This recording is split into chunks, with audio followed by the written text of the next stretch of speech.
Engineer Gold Mines is focused on the exploration and development of the historic high-grade Engineer Gold Mine situated 32 kilometers southwest of Atlan, British Columbia. Engineer Gold Mines is fully permitted for surface and underground exploration with the drill program now underway. Engineer Gold Mines Limited trades on the TSX Venture Exchange, symbol EAU. For more information, please visit us at engineergoldmines.com. You're listening to HowStreet.com radio, available online at TalkDigitalNetwork.com. Welcome to HowStreet.com radio, the online source for market opinions. Here is Jim Goddard. Speaking with Sean Brodrick, Senior Editor at WeissRatings.com. Yeah, thanks for having me on. Sean, is there still a lot of panic out there, or are people getting used to being at panic stations throughout the day? I think people are kind of getting used to it, though I bet for the lower income folks, it's going to start to really wear on their nerves. I mean, because many of the people who can work from home tend to be upper middle to higher income folks, so it's the people that work in restaurants and like stuff like that really feel the squeeze of this self-isolation lockdown stuff. And so they're the ones who will really be pinched. And so we have to feel tremendous sympathy for them.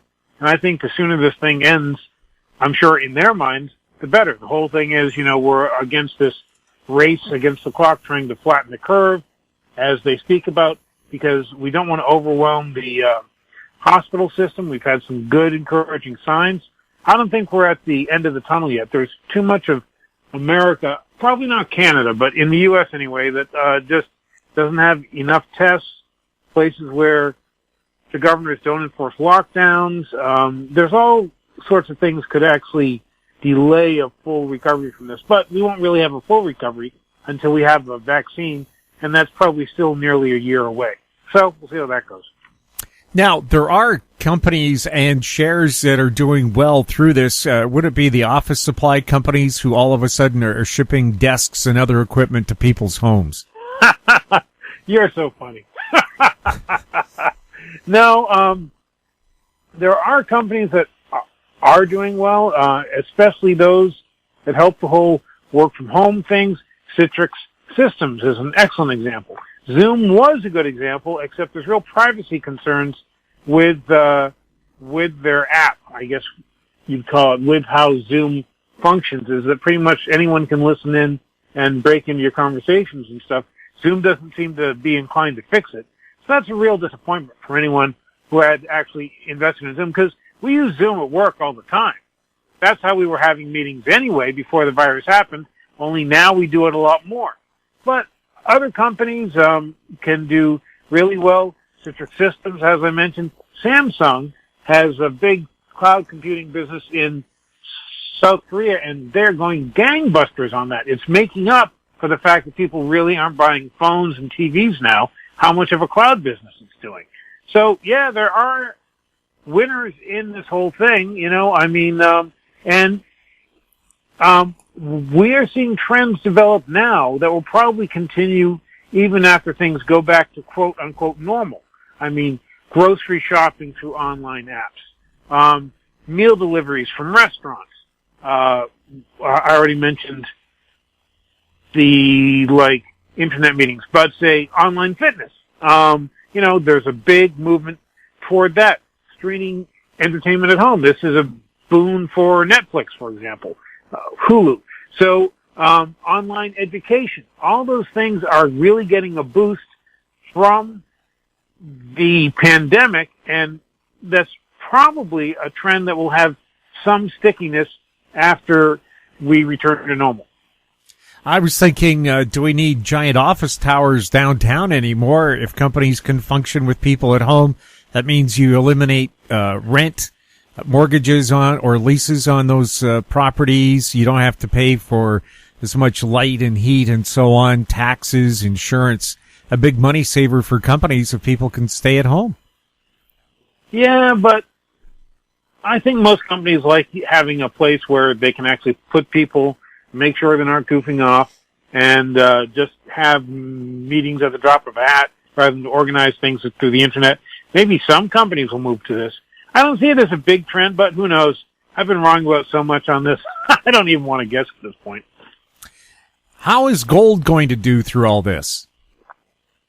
Gold's in a great environment right now. I mean, if you think about it, right, we have not only the Federal Reserve, but other central banks around the world firing off free money cannons.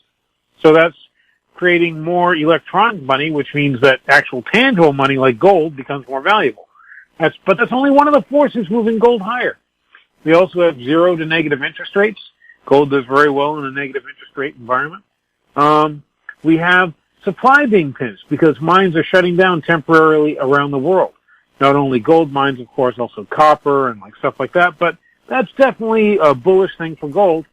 And then because the investing world is looking at this, saying, you know what, there's more risk. We really have to price that in. We need more of a hedge in our portfolios. We are seeing investors and institutions alike scooping up gold. So there's more demand just as supply gets pinched. So you put all those things together, and no wonder gold went over 1,700 as measured in U.S. dollars. And I think it's going a lot higher. It won't be a straight move. We'll have pullbacks and stuff like that. Wait for the pullbacks, then buy, that kind of thing. In a bull market, you buy the pullbacks. In a bear market, like we've seen in stocks, you sell the rips. Now, one thing, just to move off from gold for a bit, one thing that's probably going to do well is uranium, because Kazakhstan just announced that due to mine closures it's having due to the virus, its output's going to be cut by 18% this year.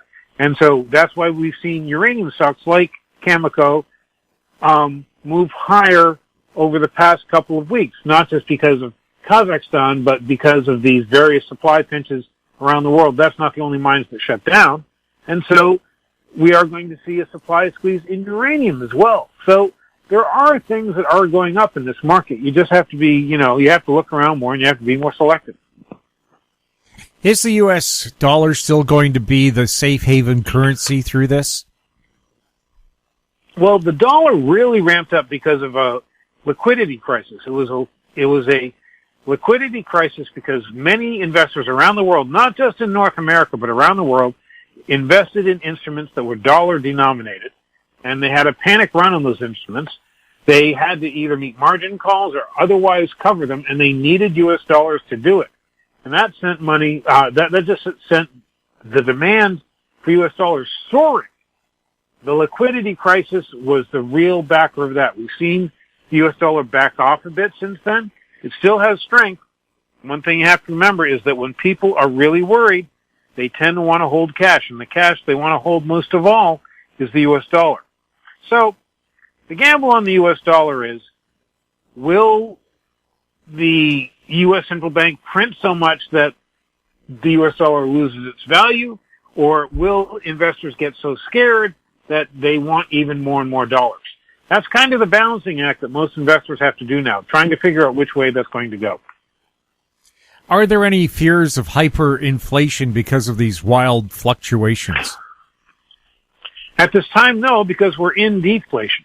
I mean, there's no other way to put it.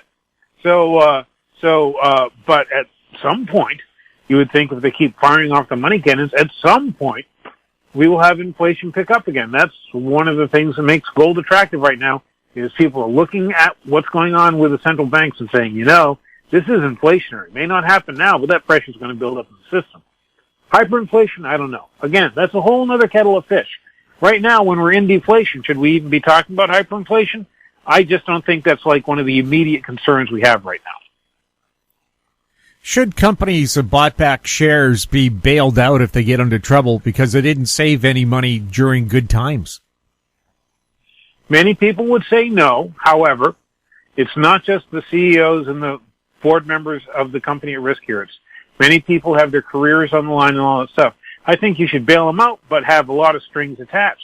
They can't spend money like idiots like they were doing. They have to be more responsible with their money. They have to have a rainy day fund.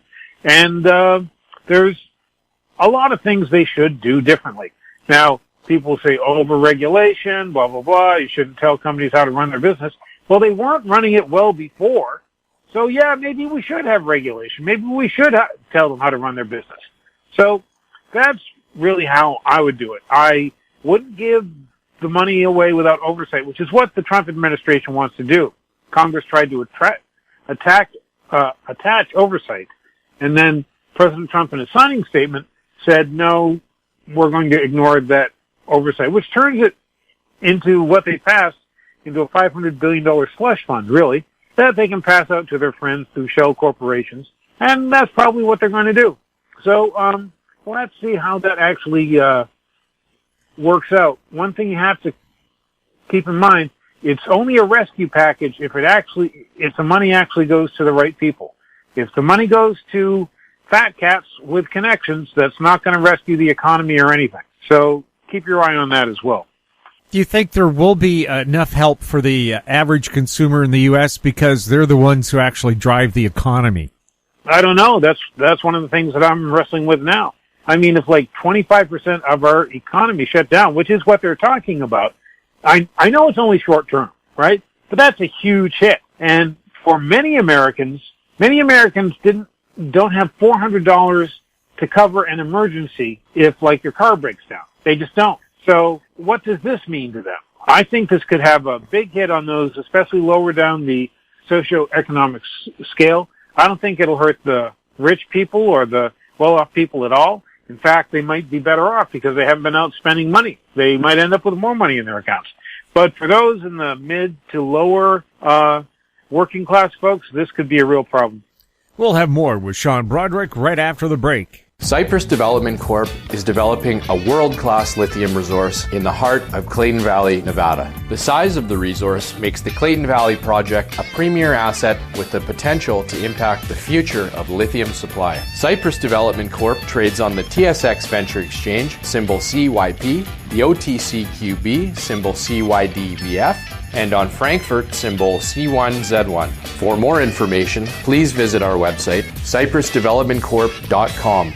Media recognition from Bloomberg, Reuters, recycling trade publications, patented process for 100% recovery of critical metals, including cobalt, lithium, nickel, manganese, aluminum. American Manganese is focused on recycling lithium-ion batteries for electric vehicles. American Manganese trades on the TSX Venture, AMY, the US, AMYZF, and Frankfurt 2AM. For more information, visit AmericanManganeseInc.com or phone me, Larry Ray, at 778-574-4444.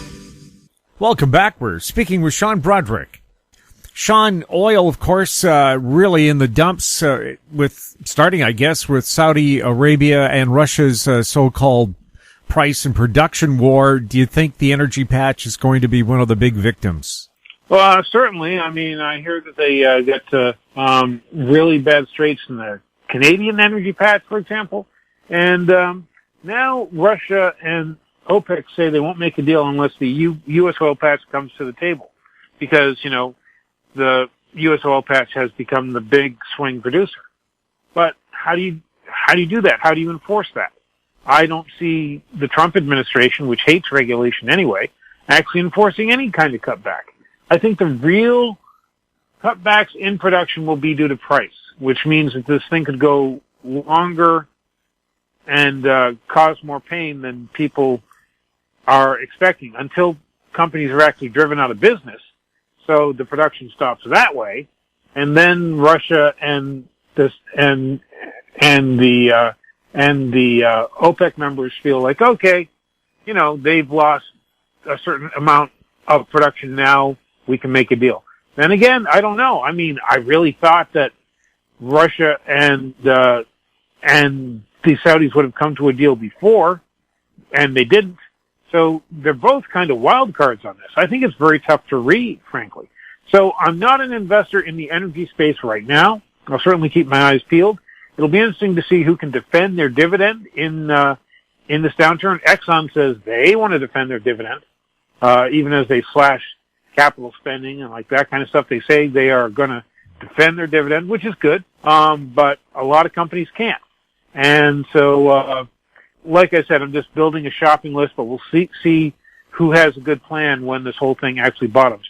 I think it's going to be a long bottoming process. There's no need to rush to buy anything. And so people can wait and just set those stocks aside for now. We'll have more with Sean Brodrick right after the break. Aben Resources Limited is a gold exploration company with significant projects in British Columbia and the Yukon, trading on the TSX Venture Exchange, symbol ABN, and the OTCQB, symbol ABNAF. Surrounded by world-class gold deposits and mines, Aben's 23,000 hectares Forest Kerr Gold Project is located in the heart of the Golden Triangle in northwestern BC. For more information, visit us at abenresources.com. Don't miss out. Stay informed. Receive the HowStreet.com weekly recap with thought-provoking podcasts, radio, and articles delivered to your inbox. Sign up for the HowStreet.com weekly recap on our homepage at HowStreet.com. Welcome back. We're speaking with Sean Brodrick. Some provinces and states have declared marijuana stores and outlets to be an essential service. Has that improved marijuana stocks? Yes, well, actually, most states. I can only think of one, Massachusetts, that did not declare even recreational marijuana to be essential. But all the medical marijuana stores are open. Those states that have medical marijuana, they're keeping their marijuana dispensaries open as an essential service because people use that for medical reasons. That just makes sense. And so that's good for one of the stocks my subscribers own is called Trulieve. It's based in Florida, which is a very strong medical marijuana program. And so they just kind of focus on the Florida market. They're doing great guns. Now these old people who like marijuana anyway are stuck at home. They can't even go to the mall. Of course they're going to smoke more dope. So, yeah, that's actually kind of a boom for their business.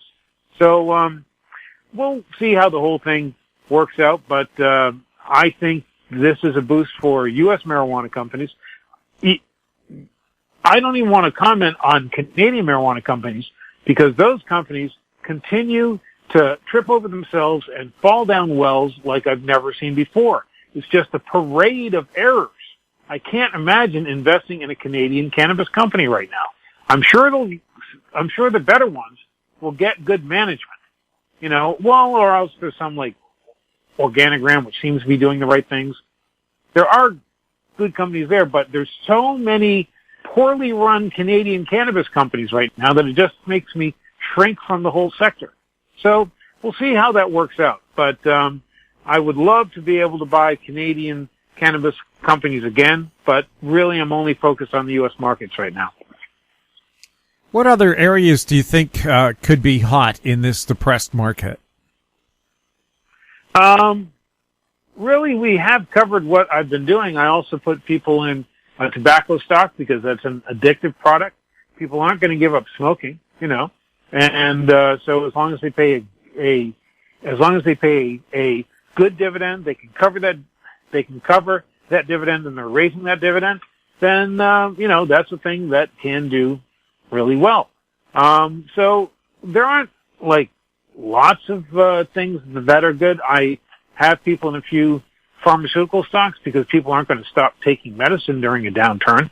Of course not. And if they're paying a rising dividend, then you were able to buy it on sale during this recent sell-off. So there are a few good areas, but not a lot. I'm still bearish overall on the U.S. economy. I think the hit that we're taking from the pandemic and the handling of the pandemic, which is criminally bad on the federal level, and so has made things worse. I mean, I think that still has a lot of time to play out. I'd like to be wrong on that, by the way. I'd love to be wrong and we can just buy things and ride them up. That would be great. But I see more pain ahead, so people should just be aware of that. Are people hunting for pharmaceutical companies that might come up with treatments or a vaccine for this disease? Yeah, we own a couple of them. They're doing fine. But who is going to be the winner in that? Or is there going to be one winner or multiple winners? There's a lot going on there. I mean, we are like close to a year away from actually having an actual vaccine roll out. They can try and repurpose old drugs, but an actual vaccine against the COVID-19 coronavirus, is going to take a year from when they started working on it. And they started working on it not too long ago. because they have to do all sorts of testing, make sure it actually doesn't harm you, make sure it actually works. They can have a lot of vaccine trials, but only one actually works, you know? So there's a lot that actually needs to be done there. So, but if you find the right drug company, it could do very well. Sean, how's your book, The Ultimate Suburban Survivalist Guide, The Smartest Money Moves to Prepare for Any Crisis, doing? I've had a few people write to me thanking me about the food storage stuff. The tips I had in there. Let me tell you, my wife and I stocked up the house in late February, and we go out for fresh vegetables and milk right now, and that's about it. So there's good tips in that. That will help you through this, but hopefully you started before now. I mean, that's the thing. You have to prepare for a crisis before it comes, because, you know, an ounce of prevention is worth a pound of cure, as we're finding out with the federal reaction to the whole pandemic itself. And, so, you know, it certainly has some useful stuff in it, but this is a crisis unlike anything that we've actually dealt with, I think, before, where we had to shut down whole sections of the economy. That's a real black swan. So, if anyone has the perfect guidebook for dealing with this, I would be surprised. Well, at least, like you said, it gave you some hints and some deals to prepare yourself. And would it still give you some good ideas even now? I suppose so.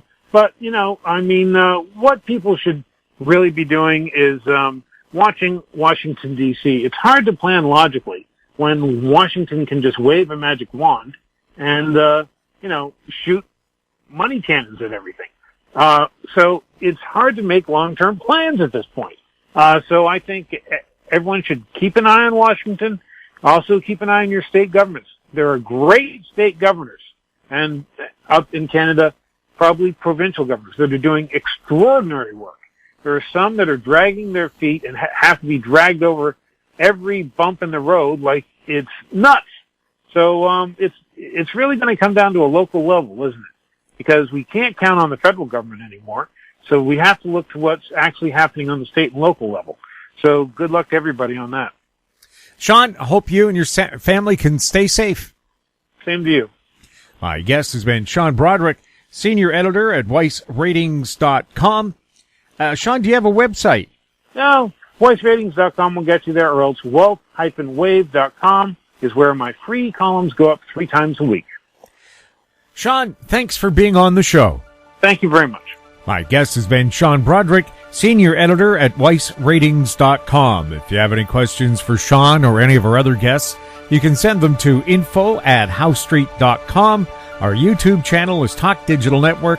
Find us on Twitter @HowStreet. We're also on Facebook. I'm Jim Goddard. Thank you for listening. Comments made on HowStreet.com radio are an expression of opinion only and should not be construed in any matter whatsoever as recommendations to buy or sell any financial instrument at any time. Available online at TalkDigitalNetwork.com. HowStreet.com radio is a production of HowStreet Media Incorporated.